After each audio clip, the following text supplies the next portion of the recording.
Hello বন্ধুরা, class 6-এর অনুশীলনী 1.1-এর প্রশ্নগুলোর আজকে সমাধান করব। 1 নম্বর প্রশ্ন শুরু করা যাক। 1 নম্বর প্রশ্নতে দেওয়া আছে, কথায় লেখা আছে, আমরা সেগুলোকে সংখ্যায় লিখব, সেগুলোকে অঙ্কে লিখব, যেমন 1, 2, 3, 4, 5, 6, 7 ইত্যাদি।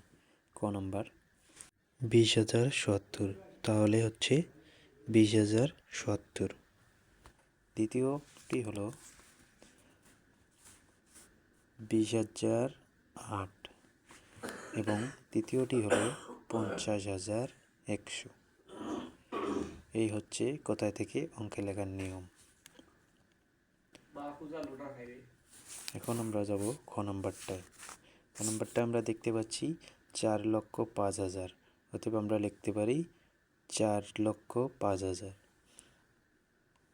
দ্বিতীয়টি হলো 7,02,075, তাহলে 7,02,075। ক নম্বরটা যদি দেখি তাহলে 76,09,070, 76,09,070 এবং দ্বিতীয়টি হলো 20,09,004, তাহলে 20,09,004। ঘ নম্বরে আছে 5,03,02,007, 5,03,02,007। ও নম্বরে আছে 98,07,05,009, অতএব আমরা লিখতে পারি 98,07,05,009। এখন আমরা 6 নম্বরে চলে যাই। 102,05,708, তাহলে 102,05,708।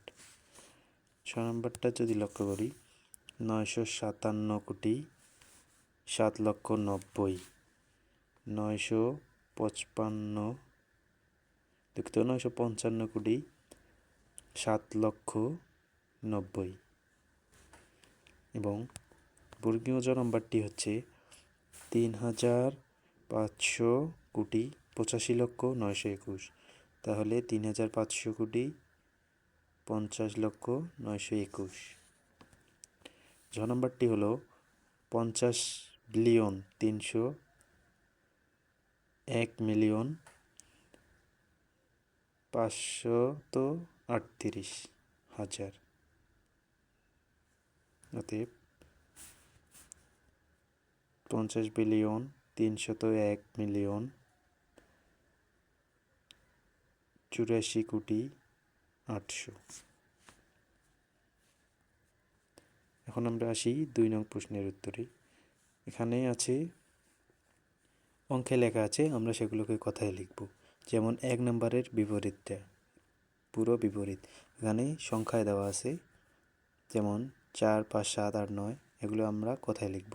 এখানে লেখা আছে 45,789। দ্বিতীয়টি হলো 41,007, 41,007, দেখতে পাচ্ছি 41,007, এখানে এভাবে লিখতে হবে। এবং 3 নম্বরটি হচ্ছে 89,000, 8,91,071, তাই আমরা লিখতে পারি 89,71,071।